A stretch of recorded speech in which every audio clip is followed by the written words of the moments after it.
Hello everyone, welcome to my YouTube channel star study में। Guys, कुछ बच्चे confuse रहते हैं कि हमें इंग्लिश की शुरुआत कहाँ से करनी चाहिए। वो इंग्लिश कहीं से भी पढ़ने लगते हैं, इसीलिए वो कभी भी इंग्लिश नहीं सीख पाते, न लिख पाते, न बोल पाते। कभी भी कितनी ही मेहनत कर ले, बहुत मेहनत करने के बावजूद भी वे इंग्लिश नहीं बोल पाते हैं। उसका रीज़न ये है कि वो इंग्लिश को सही तरीके से सीक्वेंस से नहीं पढ़ पाते।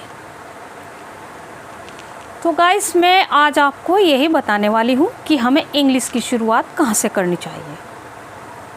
सबसे पहले तो हमें वोकैब पर फोकस रखना चाहिए।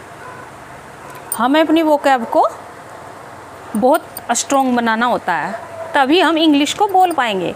गाइस, हम कितने भी स्ट्रक्चर पढ़ ले, याद कर ले, अगर हमें वर्ड मीनिंग ही नहीं पता होगा तो हम कैसे इंग्लिश बोल पाएंगे? आप ही बता सकते हैं। हम वहीं पर एक दो वर्ड बोलने के बाद ही अटक जाएंगे, कुछ ऐसा वर्ड आ जाए तो इसलिए सबसे पहले सबसे मोस्ट इम्पोर्टेंट जो होता है वोकैब होता है। तो अगर आप एक दिन में 10 वर्ड मीनिंग भी लर्न करेंगे तो कुछ ही दिनों के बाद आपकी जो वोकैब है बहुत ही इम्प्रूव हो जाएगी। 10 वर्ड मीनिंग गाइस बहुत ज़्यादा नहीं है। 10 वर्ड मीनिंग आप डेली याद करिए। सबसे पहला काम तो आपका यही होना चाहिए। और फिर part of speech. Guys, part of speech के बिना भी हम इंग्लिश नहीं बोल पाते। ये तो सबसे अहम होता है, इंग्लिश की जान होता है part of speech. Part of speech में सबसे पहले नाउन। इस ब्रह्मांड में हमें कुछ भी दिख जाए वही नाउन होता है। Noun is a naming word. Guys, noun भी वैसे तो दो प्रकार के होते हैं, कॉन्क्रीट और फेल्ट ओनली। फेल्ट ओनली में गाइस जो है फीलिंग, एक्शन, क्वालिटी, स्टेट आता है, जो विजिबल नहीं होता। इसे हम एब्स्ट्रैक्ट नाउन की कैटेगरी में रख सकते हैं, फेल्ट ओनली को। और कॉन्क्रीट में guys proper noun, common noun. Proper noun जो होता है किसी का भी नाम प्रॉपर नाउन हो सकता है। गाइस, आप ये ना समझे कि हमारा नाम जो है प्रॉपर नाउन नहीं है, किसी खास व्यक्ति का ही नाम प्रॉपर नाउन है, ऐसा बिल्कुल भी नहीं है। हर इंसान खास होता है, इसलिए वो भी प्रॉपर नाउन होता है, क्योंकि हर इंसान के फिंगरप्रिंट जो होते हैं अलग अलग होते हैं। किसी स्थान, वस्तु या व्यक्ति, किसी का भी नाम जो होता है प्रॉपर नाउन हो सकता है। अगर गाइस हम उसी को उसके जनरल नेम से पुकारे, जनरल नेम से, जैसे लड़का है, लड़के का हमने अगर कोई राम है, राम अगर हमने उसको देखा और हमने राम बोला तो वो प्रॉपर नाउन है।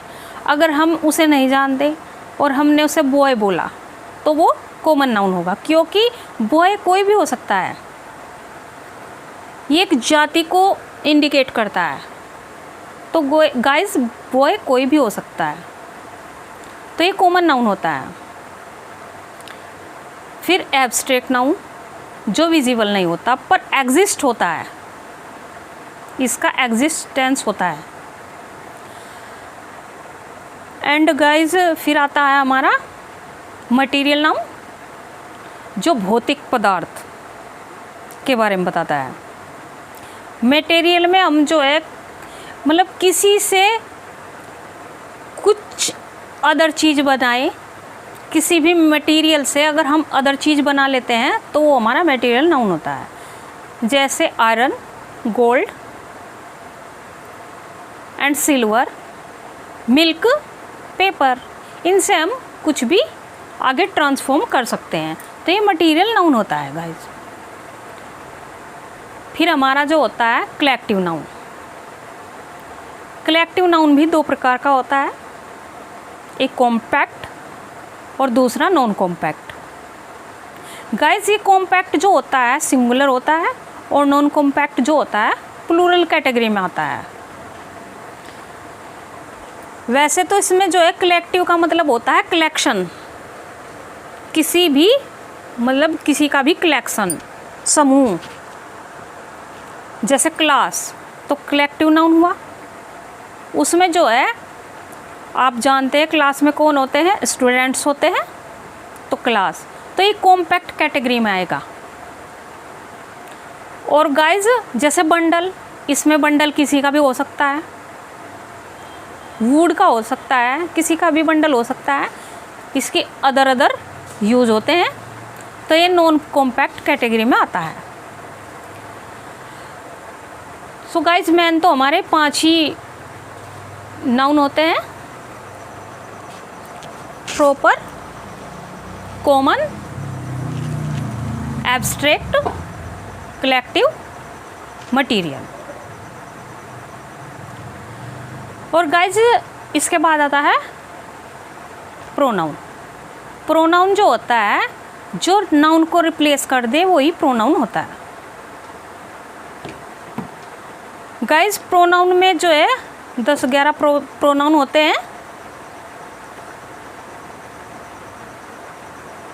जैसे interrogative pronoun, reflexive pronoun, distributive pronoun, ये 10-11 जो होते हैं प्रोनाउन होते हैं, ये नाउन की जगह ले लेते हैं। इसके बाद गाइज वर्ब।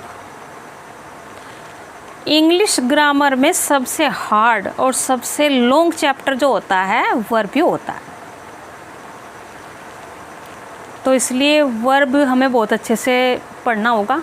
वर्ब को इसके डिफरेंट टाइप होते हैं। और गाइज फिर आता है हमारा, वैसे वर्ब में जो होता है ट्रांजिटिव, इंट्रांजिटिव होता है।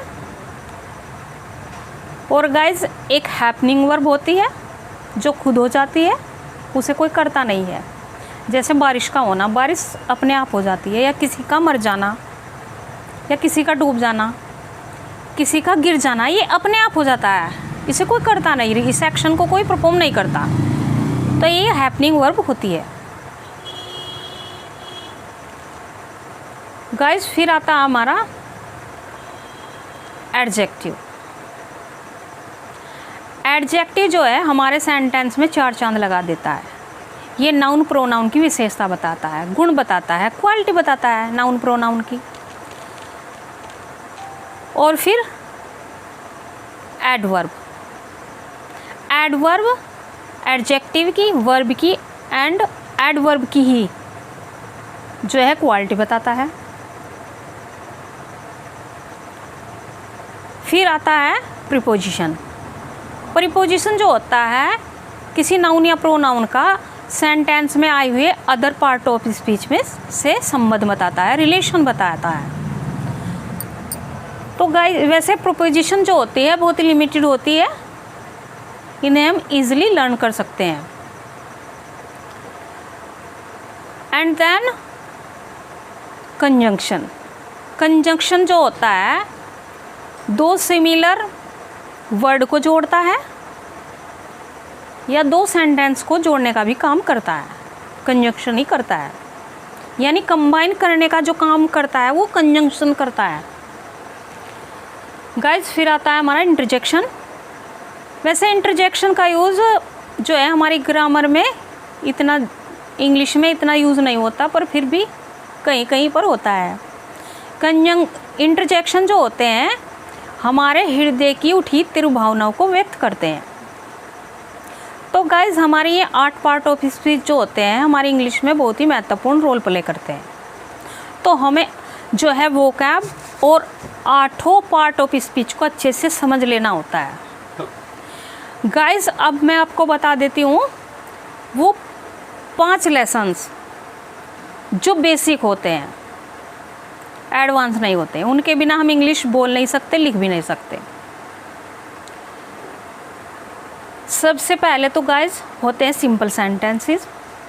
सिंपल सेंटेंसेस वो होते हैं जिनमें एक्शन नहीं होता, इसमें बिलोंगिंगनेस बताई जाती है, पोजीशन की सब्जेक्ट के पास क्या है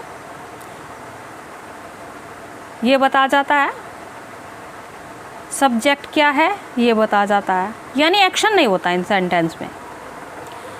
तो ऐसे सिंपल सेंटेंसेस फर्स्ट तो होते हैं simple sentence. Next tense. Tenses जो होते हैं कि सब्जेक्ट क्या एक्शन परफॉर्म करता है ये बताते हैं। तो आप जानते हैं टेंसेस के बिना तो हमारी इंग्लिश बिल्कुल ज़ीरो है। तो टेंस सेंटेंस में जो टेंसेस वाले सेंटेंसेस में सब्जेक्ट क्या है, क्या एक्शन करता है ये बताया जाता है, इसमें एक्शन इन्वॉल्व होता है, जबकि सिंपल सेंटेंस में एक्शन इन्वॉल्व नहीं होता। एंड गाइज नेक्स्ट आता है हमारा पॉजिटिव वर्ब। ऐसे सेंटेंस भी हम डेली रूटीन में बहुत ज़्यादा यूज़ करते हैं। पॉजिटिव वर्ब जो होते हैं हम इसमें जो है एक्शन को करते नहीं बल्कि किसी थर्ड व्यक्ति से करवाते हैं या अदर व्यक्ति से इस एक्शन को करवाते हैं। खुद तो वह इस एक्शन को करने का कोज होता है, करता इस एक्शन को कोई और है। गाइस पॉजिटिव वर्ब जो होते हैं हमारे जैसे मेक होता है, एंड गेट होता है, हैव, लेट, हेल्प, ये ज़्यादातर यही हमारे पॉजिटिव सेंटेंसेस होते हैं। फिर आते हैं हमारी मॉडल्स। हम किसी भी पैसेज को पढ़े या किसी भी स्टोरी को पढ़े गाइस हमारे 2-3 सेंटेंस के बाद मॉडल वर्ब ज़रूर से आ जाता है। तो आप सोच सकते हैं मॉडल वर्ब का इंग्लिश में कितना अहम रोल है। मॉडल वर्ब के बिना भी हमें जो है इंग्लिश नहीं बोल सकते, ना ही लिख पाते। मॉडल वर्ब भी हमारी 10 ही होती हैं, 10-11 मॉडल वर्ब होती हैं, आप जानते हैं। Can, could, may, might, should, would, ought to, need. Guys ये जो होती है नीड और डेयर जो है सेमी मॉडल होती है। मस्ट। तो गाइस ये हमारी मॉडल वर्ब्स होती हैं। तो मॉडल्स वर्ब का भी हमारी जो इंग्लिश में बहुत ही अहम रोल प्ले होता है। फिर आता है गाइस हमारे पैसिव वॉइस। पैसिव वॉइस में ऐसे सेंटेंस भी हम बहुत यूज़ करते हैं जिसमें ऑब्जेक्ट को प्रधानता दी जाती है ना कि सब्जेक्ट को। इसमें जो है ऑब्जेक्ट पर फोकस होता है, जैसे खाना बना जा रहा है। तो गाइस यहाँ पर जो है खाने पर फोकस है ना कि खाना बनाने वाले पर। तो ऐसे भी हम सेंटेंस को दिन भर में बहुत ज़्यादा बोल लेते हैं, जैसे खाना बना जा रहा है, पढ़ा जा रहा है या पढ़ाया जा रहा है। गाइस इसमें हम जो है कौन पढ़ा रहा है ये इम्पोर्टेंट नहीं होता, बल्कि पढ़ाया जा रहा है, पढ़ाना यानी ऑब्जेक्ट पर फोकस है। तो गाइस पैसिव वॉइस का भी बहुत ही रोल है हमारी इंग्लिश में। तो वोकैब, फर्स्ट तो vocab, second part of speech, और जो 5 लेसन्स मैंने बताए हैं आप उनको समझ ले। गाइस आप देखिए अगर अच्छे से इनको समझ लेते हैं तो आपकी इंग्लिश इम्प्रूव होने लगेगी। आप जो है इंग्लिश को लिखने लगेंगे और बोलने लगेंगे ऑटोमेटिक ही, आपको यकीन भी नहीं आएगा, आप इंग्लिश बोलने और लिखने लगेंगे अगर आप इन सब्जेक्ट को जो मैंने बताए हैं इनको अच्छे से समझ लेते हैं। गाइस और तो एडवांस लेवल होता है, जैसे कंडीशनल सेंटेंस, कंपल्सन वाले सेंटेंसेस, ट्रांसफॉर्मेशन। गाइस बाकी तो बहुत कुछ है वैसे समझने के लिए, पर एडवांस होता है। हमें जो है इंग्लिश में सबसे बेसिक जो बिगनर्स होते हैं उनके लिए मैंने ये बताया है कि आपको किस तरीके से अपनी इंग्लिश को स्टेप बाय स्टेप पढ़ना चाहिए। आप देखेंगे कुछ ही दिनों में आपका ज़्यादा टाइम भी नहीं लगेगा, और आप कुछ ही दिनों में अगर मेरी बात जैसे मैंने बताई है इसे फॉलो करेंगे तो बहुत ही जल्दी आप इंग्लिश बोलने और लिखने लगेंगे। गाइज़, अगर आपको वीडियो अच्छी लगी है तो प्लीज़ वीडियो को लाइक करें एंड चैनल को सब्सक्राइब करें। Thank you for watching my video.